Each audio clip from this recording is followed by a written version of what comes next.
Graças a Deus pelo poder do seu amor, pelo poder da sua bondade, da sua graça que abençoa a nossa vida, o nosso coração. E nós vamos voltar ao nosso coração para a palavra de Deus nesse momento. E eu queria convidar você a sintonizar o seu coração com o poder do amor de Deus que a gente cantou de maneira tão bonita e especial. E vamos pedir que Ele nos abençoe de maneira muito particular. Vamos orar? Deus bondoso, Pai amado, obrigado pelo Teu poder, pela Tua bondade, pelo Teu amor que nos alcançou, que mexe com a nossa vida, que redireciona os nossos caminhos, que nos faz levantar, que consola o nosso coração, que dá vida, que dá, ó Deus, sabedoria, que dá direção correta. Abençoa cada pessoa que veio se reunir, agradecer a Ti, Te louvar, Te adorar e ouvir a Tua palavra. Abençoa-nos de modo especial nesta tarde, em nome do nosso amado Senhor Jesus Cristo. Amém. Meus queridos, nós estamos pensando a respeito de espiritualidade. Espiritualidade tem a ver como é que o nosso coração se relaciona com Deus, como é que a nossa prática de fé deve se definir em relação a Deus, e a gente tem tantas perguntas sobre esse assunto. Então hoje a nossa mensagem vai ser, eu não vou dizer que é de dar água na boca, né? Porque o assunto não é exatamente esse. Mas a pergunta é, será que o jejum não leva a lugar nenhum? Eu tenho visto coisas interessantes na minha vida, pensando em pessoas que se tornaram discípulos de Jesus. E uma das coisas que chama atenção é assim, eu diria, talvez seja a radicalização dos grupos. Então o pessoal às vezes enfatiza demais uma coisa e consequentemente perde a perspectiva completa do outro lado. E hoje, como a gente vive num ambiente, numa situação onde essa realidade, pelo menos realidades semelhantes a essa, são tão pertinentes e ligadas à nossa realidade, que a gente vai então pensar um pouquinho sobre isso e não vão confundir jejum com dieta, né? Porque a coisa não é bem essa. Vamos pensar sobre o assunto. Então a pergunta é, jejuar ou não jejuar? Eis a questão. O texto de Mateus 17 vai dizer o seguinte, esse é Marcos capítulo 2, os discípulos de João e os fariseus estavam jejuando. Algumas pessoas vieram a Jesus e lhe perguntaram, por que os discípulos de João e os dos fariseus jejuam, mas os teus não? Já é uma coisa meio estranha, né? Esses discípulos de Jesus, pelo menos, parece que jejuam menos do que os outros. Jesus respondeu, como podem os convidados do noivo jejuar enquanto este está com eles? Não podem enquanto o tem consigo. Mas virão dias quando o noivo lhes será tirado e nesse tempo jejuarão. E o texto do capítulo 2 de Marcos prossegue dizendo, ninguém põe remendo de pano novo em roupa velha, pois o remendo forçará a roupa, tornando pior o rasgo. E ninguém põe vinho novo em vasilha de couro velha. Se o fizer, o vinho rebentará a vasilha, e tanto o vinho quanto a vasilha se estragarão. Ao contrário, põe-se vinho novo em vasilha de couro nova. Aí você já sabe, para alguns, o que é odre, é uma vasilha de couro. Então, o que a gente vai descobrir aqui? Surpreendentemente, para muitos que costumam ver Jesus especialmente como líder religioso, Jesus aparece criticando uma das práticas comuns do seu tempo, que é a prática do jejum. E, na verdade, nós precisamos entender o que está acontecendo aqui. Jesus não está criticando o jejum pelo jejum em si, mas ele está criticando aquilo que o jejum se tornou na tradição religiosa do seu tempo, e ele começa então a bater de frente, especialmente com alguns dos fariseus, com respeito a isso, que eram os mais observantes da lei, dentro da tradição que eles acabaram desenvolvendo, com particularidades próprias. E ele então começa aqui, né? Vocês viram o contraste, o pessoal chega e diz, por que os seus discípulos não são pessoas tão consagradas em termos de práticas assim que evocam essa espiritualidade? E Jesus diz, olha, a razão principal porque não faz sentido é que eles estão com o noivo. Quem é o noivo é Jesus. Esse é um momento de festa, é um momento de alegria. Eles estão comigo, eles estão aprendendo sobre o reino de Deus e ninguém vai na festa de aniversário ou churrasco na casa dos outros para ficar lá com cara de tristeza. O jejum na tradição judaica tem muitas vezes símbolo de sofrimento, de tristeza, de arrependimento, de momento de dor. Então não faz sentido. Vai chegar o momento que o noivo será tirado, isso é uma referência à morte de Jesus, e nesse tempo eles jejuarão, quer dizer, vai chegar a hora deles demonstrarem tristeza. Jesus bate de frente com os religiosos e critica a maneira como eles jejuam. Por quê? Porque o jejum, presta atenção, assim como a oração, como a leitura da Bíblia, uma frequência à igreja, como qualquer prática religiosa, pode virar mera tradição. O que é uma mera tradição? Quando a gente faz uma coisa no automático. Às vezes o seu carro já é crente, ele vem para a igreja sozinho. A sua roupa é evangélica, se você deixar ela aparece aqui no domingo, mesmo que você não venha. Então a pessoa faz a coisa de uma maneira indevida. Segundo, porque quando a gente faz as coisas assim, a gente faz de maneira mecânica. O que é algo mecânico? É algo que você faz de uma maneira sem pensar e sem refletir, e especialmente sem pôr o coração. Muitas tradições religiosas são discursos e palavras decoradas que uma pessoa repete o tempo todo sem nem saber explicar o que ela está dizendo. Então o jejum virou um negócio mecânico em que a pessoa fazia como outras tradições sem de fato estar sintonizada com a própria prática. O problema talvez mais sério, que é algo que entra em qualquer cenário, é quando a gente acha que qualquer postura nossa religiosa faz a gente ganhar um ponto a mais, acumula milhagem espiritual. Então o sujeito ele se porta assim como se ele tivesse cartão dourado, né? I am gold, né? Eu sou especial, faço favor de arrumar uma sala VIP para mim, eu sou melhor que os outros.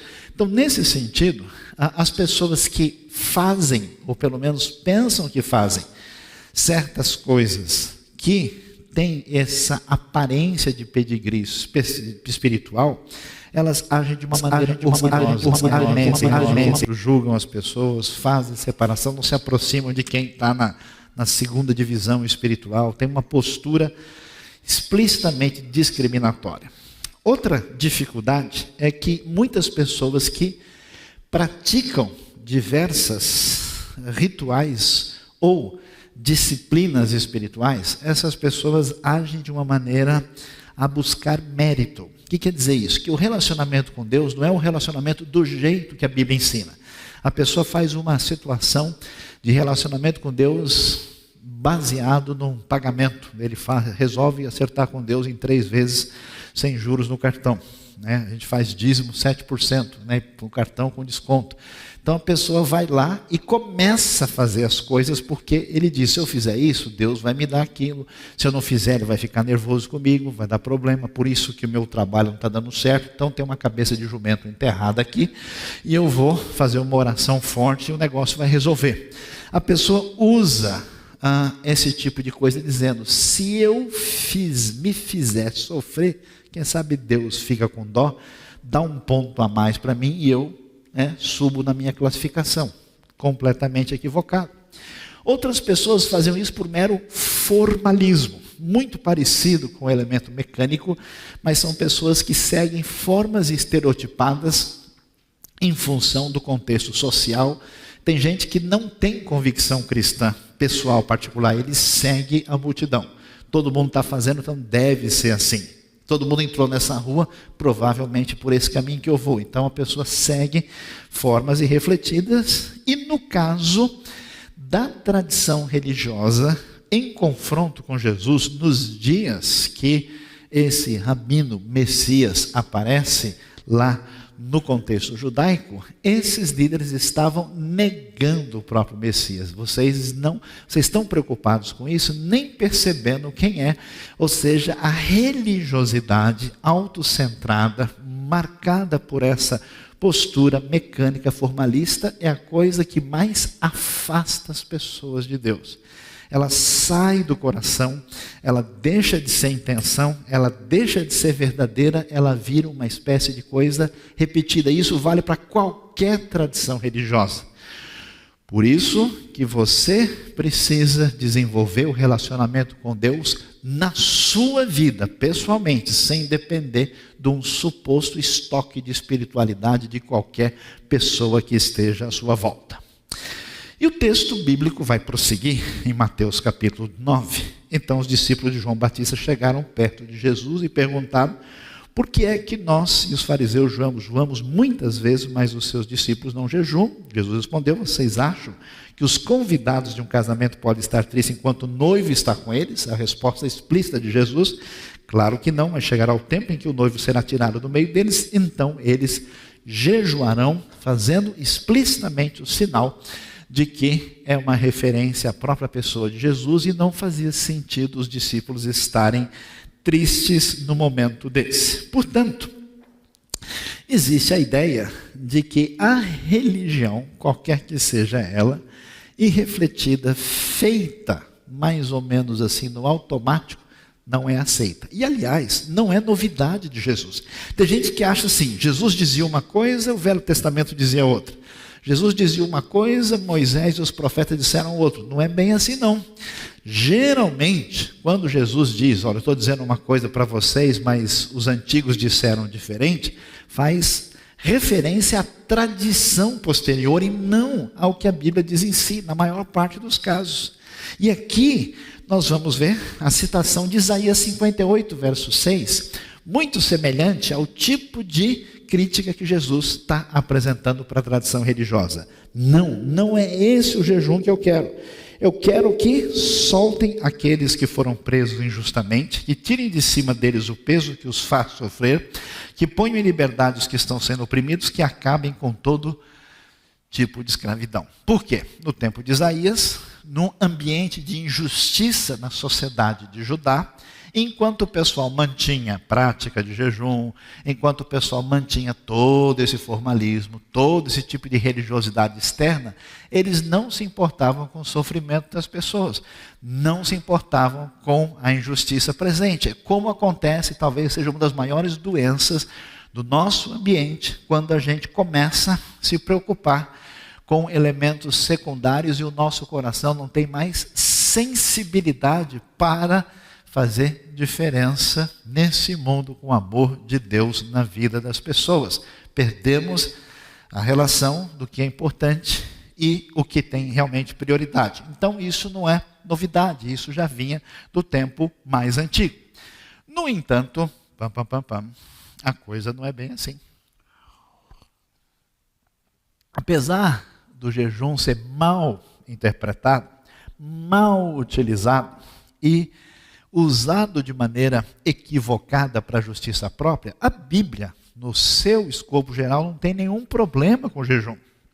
O jejum é uma prática espiritual muito importante e, aliás, especialmente destacada na Bíblia. Dá uma olhada quando a gente começa a ver. Em primeiro lugar, o jejum está espalhado por toda a Bíblia. Talvez você não achou, mas procura de novo lá que ele está em todo lugar. Você vai ver que Moisés, por exemplo, antes de receber a lei de Deus, a Bíblia vai dizer que nesse período ele vai jejuar durante essa ocasião, melhor dizendo, por 40 dias e 40 noites, quando ele não come, conforme o texto de Êxodo capítulo 24.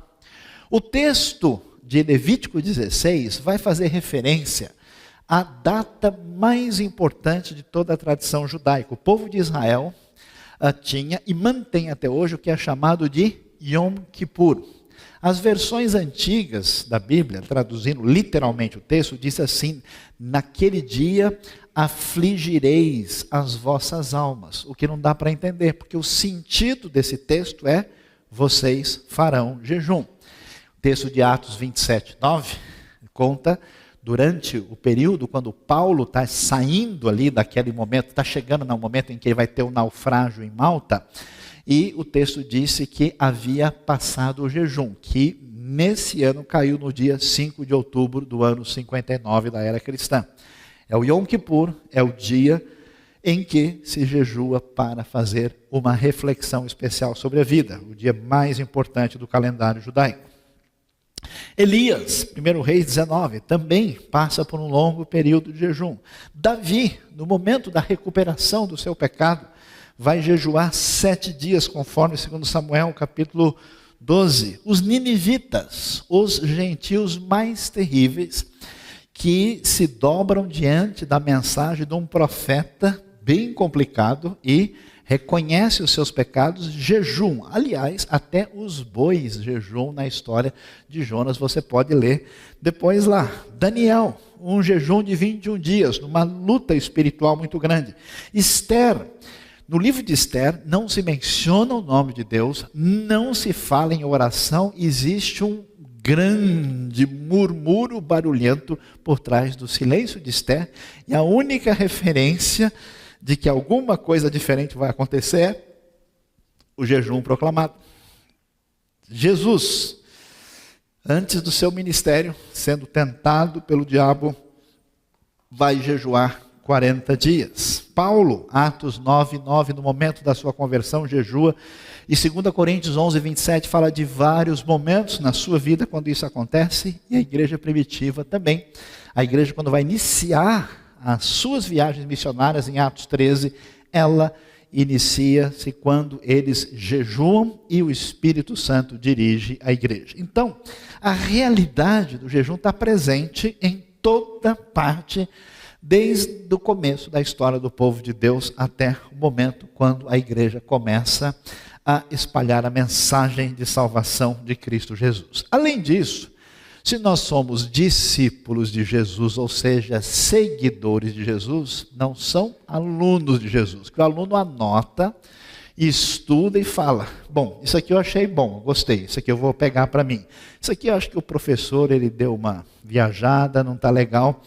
Alunos de Jesus tem bastante, discípulo é diferente, é quem segue, quem vai na mesma batida, na mesma caminhada, que está na mesma sequência, ele não vai titubear.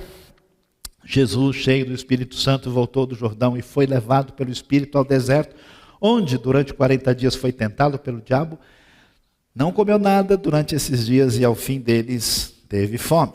Então vamos pensar sobre isso. Surpreendentemente, o jejum vai aparecer num momento absolutamente incrível. Eu jamais imaginaria isso. Se eu não tivesse lido e alguém me contasse, eu ficaria em dúvida, falando: não, peraí, me mostra lá, quero ver onde é que está o texto. Já viu quando alguém fala um negócio da Bíblia que você nunca ouviu falar? Não, peraí, onde? Me mostra aí, quero ver, cadê? Onde é que está? O que acontece em Mateus 17? Ele respondeu: porque a fé que vocês têm, Jesus falando para os discípulos, é pequena. Eu lhes asseguro que se vocês tiverem fé do tamanho de um grão de mostarda, poderão dizer a este monte: vá daqui para lá, e nada lhe será impossível. Mas essa espécie, referindo-se aos demônios, só sai pela oração e pelo jejum. Não é estranho que tem espécie de demônio que só é vencido pelo jejum e pela oração, conforme o ensino de Jesus. Essa realidade do jejum, ela é tão pertinente à história da igreja primitiva, que ela vai receber uma orientação. Jesus está vendo como é que os religiosos do seu tempo praticam aquilo que a gente pode chamar das disciplinas espirituais mais recomendáveis, que são dar esmolas no Novo Testamento, oração e jejum. São as três que merecem destaque no Sermão do Monte, no texto que você lê de Mateus 5 até capítulo 7. E Jesus, tentando mostrar para eles, olha, o caminho dos líderes religiosos não é esse, não está certo, eu vou dizer para vocês qual é a diferença, como é que se faz. Ele diz o seguinte: quando jejuarem, não mostre uma aparência triste como os hipócritas, porque o jejum começou a valer assim, né? Um destaque pessoal, era a moda da época, era o jejum. E como é que eu estou hoje? Ah, está lindo, né? Está maravilhoso, está maravilhosa, porque isso dava status, mudou bastante, né? Então, diante disso, a situação ficou complicada e ele diz: não, vocês não façam isso, não queiram aparecer na vitrine do jejum, porque eles mudam a aparência do rosto a fim de que os outros vejam que eles estão jejuando. Eu lhes digo verdadeiramente que eles já receberam sua plena recompensa. Ao jejuar, arrume o cabelo e lave o rosto. Tem muita gente que arruma o cabelo, mas não jejua, só para a gente ver o texto aqui. Para que não pareça aos outros que você está jejuando, mas apenas a seu pai, que vê em secreto, e seu pai, que vê em secreto, o recompensará. Por que é que o jejum é importante na Bíblia e por que é estranho para a gente? Porque sendo a gente um povo ocidental de cultura pós-iluminista, que acredita que nós precisamos apenas absorver conceitos na mente e refletir sobre eles, e toda a nossa espiritualidade se esgota em ideias que rolam na nossa cabeça, a Bíblia tem uma coisa muito diferente.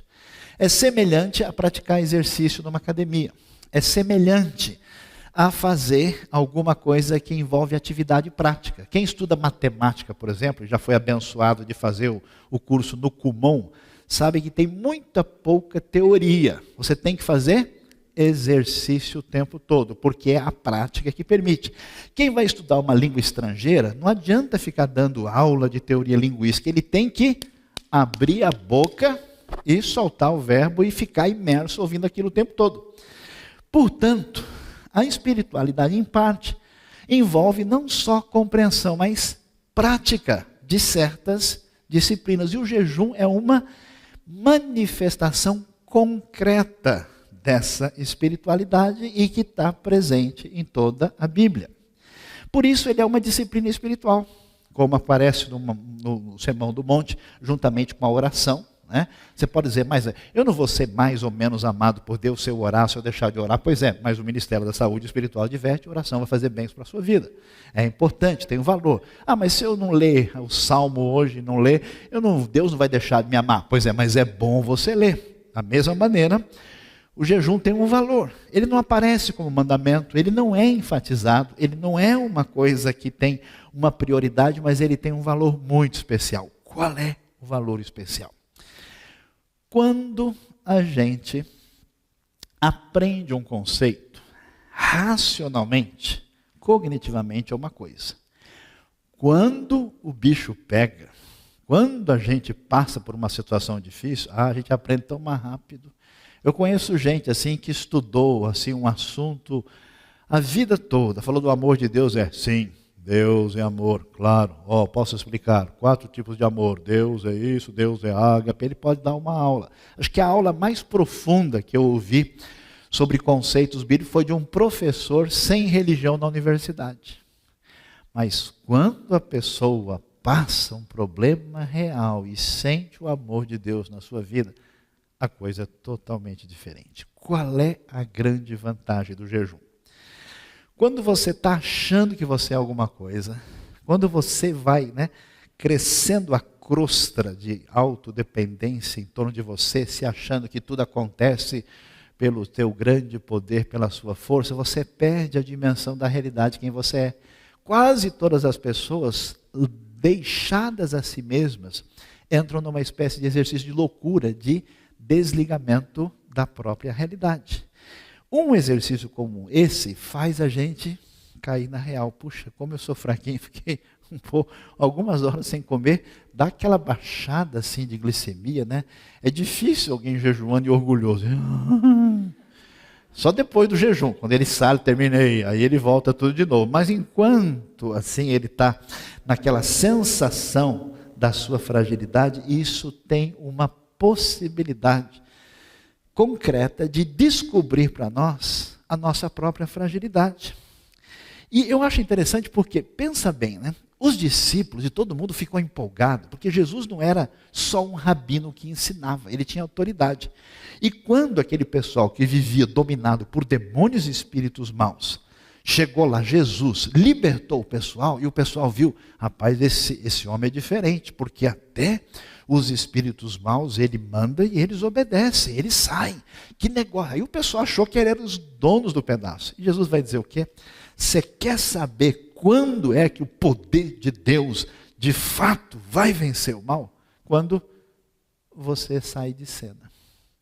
É interessante que é nesse exercício de fragilidade é que o poder do mal é vencido. Ele não diz, decorem no hebraico e no grego os textos originais e digam aos demônios, eles sairão. Estude teologia 2 anos, aí o demônio vai ficar tão assustado com tanta coisa que você vai falar que ele vai sair correndo rápido. Pode até ser que aconteça, mas não é bem o caso. Não seja uma pessoa que pratica caridade, faz o bem e tal, e tenha muito galardão. Aí não, ele diz, pela oração e pelo jejum. A oração e o jejum humilha a gente, coloca você no lugar certo. Por isso, ela merece atenção junto com o jejum na Bíblia. Ela mostra para a gente o que significa fé no poder divino. Porque esse exercício é tão interessante que mostra para a gente que o nosso gás é tão fraquinho, é tão limitado e a gente não tem como segurar as pontas sozinhos, dependemos de Deus. Isso lembra de maneira concreta. E é interessante que o jejum é apenas uma prática que pode ser levada na direção certa. Mas a ideia do jejum deve desdobrar-se no estilo de vida não egoísta por parte da pessoa que vive como seguidor de Jesus. É muito interessante isso, porque o problema sério na nossa caminhada é a gente tomar o leme na mão e achar que a gente está conduzindo pela nossa força, pelo nosso poder, pela nossa capacidade. E isso gera um espírito egocêntrico extremamente complicado e problemático. O jejum ajuda, é um exercício em que você perde algumas calorias espirituais de maldade. Mas não se refere apenas a isso, mas ele indica uma direção, né? É uma condução vetorial para onde você deve caminhar, numa espécie de postura que vai na direção diferente. Por isso, num certo sentido, o jejum é a oração do corpo. É a maneira como todo o corpo pode dedicar-se a Deus de maneira concentrada. Por isso que é interessante e surpreendente que o texto bíblico vai mostrar em várias ocasiões quando pessoas jejuaram e Deus deu vitórias em circunstâncias muito especiais. Por exemplo, os judeus foram salvos do extermínio. A postura absolutamente perversa que surge na época de Ester e Mardoqueu lá na Pérsia, quando o inimigo do judeu chamado Amã resolve preparar a destruição do povo. E eu acho surpreendente porque eu gosto de ler a Bíblia. A Bíblia é muito legal, porque o livro de Ester é uma ironia tão grande, que você imagina tudo que Deus fez na história. Tudo que ele preparou, tirou o povo do Egito, tal, levou para a terra, conduziu, rei Davi, todo aquele negócio, chegou numa hora, de repente vai acabar tudo. E Deus deixa tudo na mão de quem? De uma moça que tinha casado com um rei pagão divorciado e casando com ele, entrou numa situação em que ela, sem ter tido família, sendo uma moça órfã, vivendo nesse ambiente estrangeiro, o pepino cai na mão dela. E do que ela entende? De creme, de batom, de esmalte. Ela entende de Victoria's Secret. Amém, irmãos? Vou tomar um copo d'água, porque agora já é demais, né? Ela entende dessas coisas. E fica tudo na mão dela. E ela vai enfrentar. E a única coisa que aparece para mostrar ainda uma lente maior nessa fragilidade é essa moça com toda essa capacidade convocando o pessoal para ficar sem comer. Você que é racionalista, que quer colocar Deus numa caixinha e manipular e dizer quando é que ele funciona, Isso é loucura. Deus vai usar Esther com toda a sua fragilidade para chegar diante do rei mais importante do mundo e, num certo sentido, segurar o plano da redenção na história. A cidade de Nínive foi poupada, a cidade mais importante, com a maior perversidade, era o pessoal mais terrível do mundo. E nesse momento eles se arrependem, concretamente mostram isso com o jejum e são poupados. Os demônios são derrotados, seres espirituais da maldade que atuam e que não adianta fazer coisa alguma a não ser entregar isso perante o poder que pertence a Deus. A vontade de Deus é revelada depois que se jejua, no caso da conversão de Paulo. Presbíteros foram ordenados em Atos 14, depois do jejum. O Espírito Santo dá direção para a igreja depois que eles jejuam em Atos 13, quando acontece a primeira viagem missionária. Portanto, a gente vai pensar aqui, amém, irmãos? Como jejuar? Qual é o problema? Lembre-se que os discípulos de Jesus não tinham o jejum como uma prática constante. O jejum não é uma coisa mágica. Eu conheço gente que começou a jejuar e jejuar por qualquer razão. Vai aumentar a inflação, vou fazer um jejum. Vou repreender o espírito da inflação. A coisa não funciona, não é magia, não é autossacrifício, não é uma coisa em que se faz para tentar manipular ou ganhar divindade. Mas, numa sintonia com Deus, quando se tem um propósito específico em favor de alguém, até mesmo como gratidão, diante de uma circunstância onde a gente declara a nossa impotência e incapacidade, colocando diante de Deus, a gente pode e deve, muitas vezes, fazer o jejum. Segundo, tem que se preparar. Porque eu conheço gente que às vezes vai jejuar e depois vai direto para o hospital. O cara nem reparou. Não, eu estou com anemia falciforme, estou há 60 dias de jejum, eu avisto uma terra feliz. Né?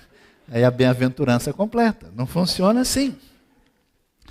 Jejum na Bíblia não é ficar sem comer.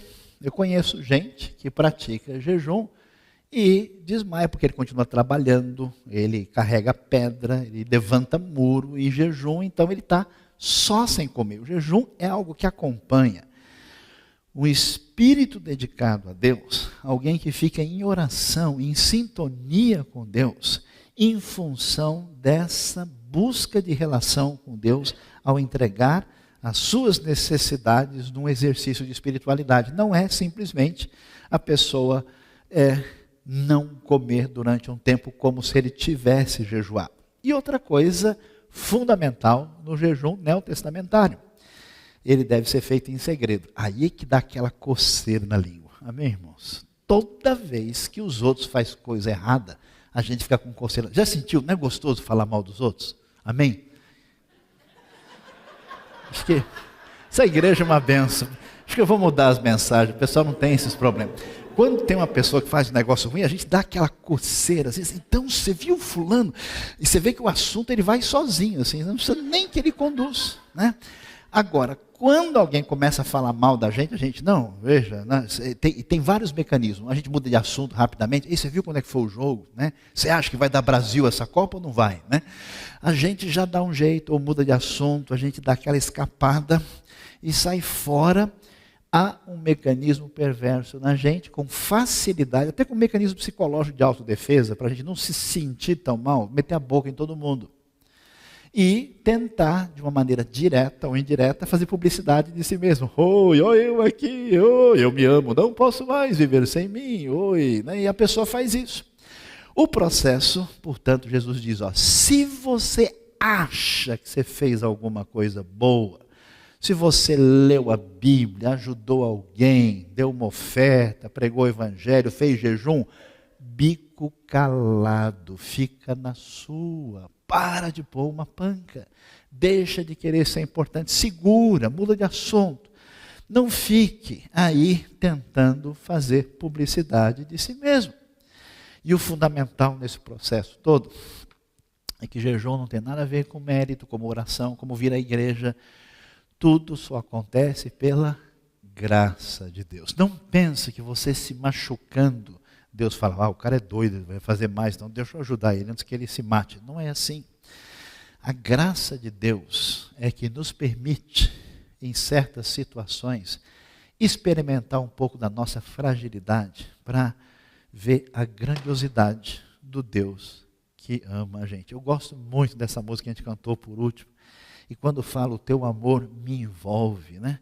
Essa questão de Deus vir. Quando a gente vai fazer qualquer coisa, preste bem atenção nisso. Se você vem aqui, se você lê a Bíblia, se faz qualquer coisa e você não tem essa sintonia, você está precisando de ajuda. Não funciona assim, não é um negócio que a gente marca ponto, não é uma coisa que a gente simplesmente coloca no cronograma e vai fazer uma atividade razoável que é esperada. Não funciona assim. Então, se a gente vai jejuar, vai orar, vai participar de projeto missionário, vai fazer qualquer coisa, vai dizimar, vai dar, precisa ser nesse ambiente de graça. E o Ministério da Saúde não espiritual, agora terreno, adverte, a gente tem que ter bom senso e cuidado. Porque ao ouvir uma palavra como essa, de que o jejum pode ter importância e valor, algumas pessoas falam, bom, já estava precisando mesmo, então eu vou ficar essa semana, preste atenção.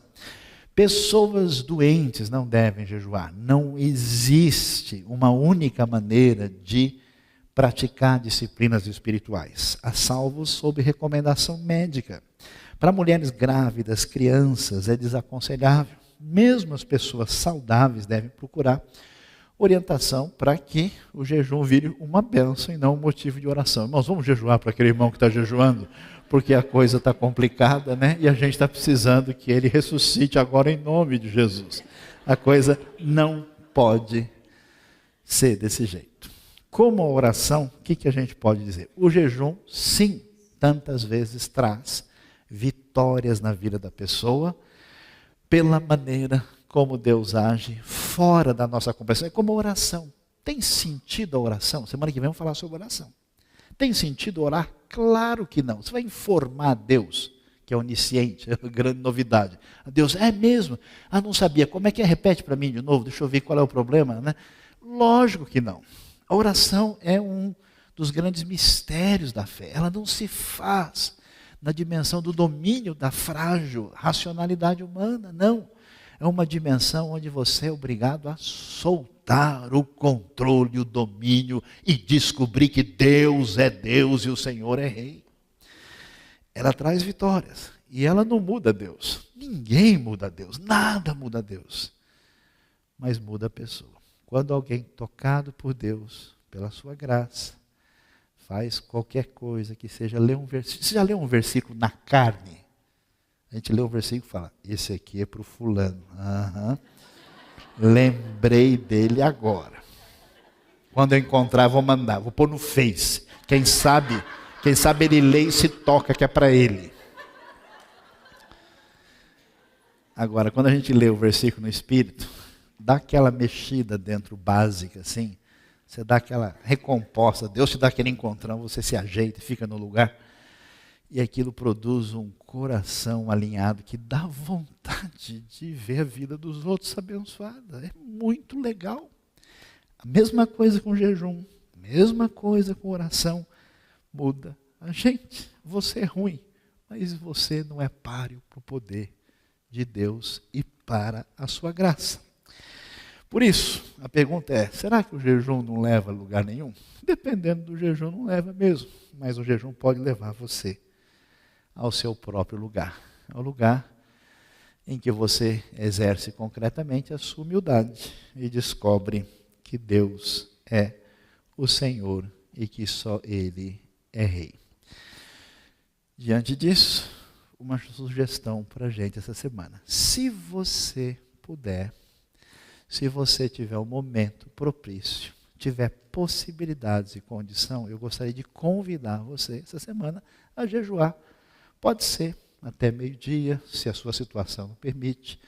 Pode ser durante um dia todo, mas em sintonia com Deus. Vê um dia, um momento em que você ore, em que você abra o coração para ouvir a palavra, em que você faça um exercício espiritual e abstenha-se de alimentos, por um pouco, alimentos que Deus nos dá e que tem sustentado a nossa vida, e a gente tem uma dimensão diferente de apreciar o nosso Deus. Vamos baixar a cabeça, vamos orar, colocar nossa vida diante de Deus. Queria que você apresentasse o seu coração a Deus, você falasse do íntimo do seu coração com Ele, e enquanto a gente encerra essa palavra, e eu quero orar pela sua vida e orar para que essa palavra produza efeito devido no nosso coração.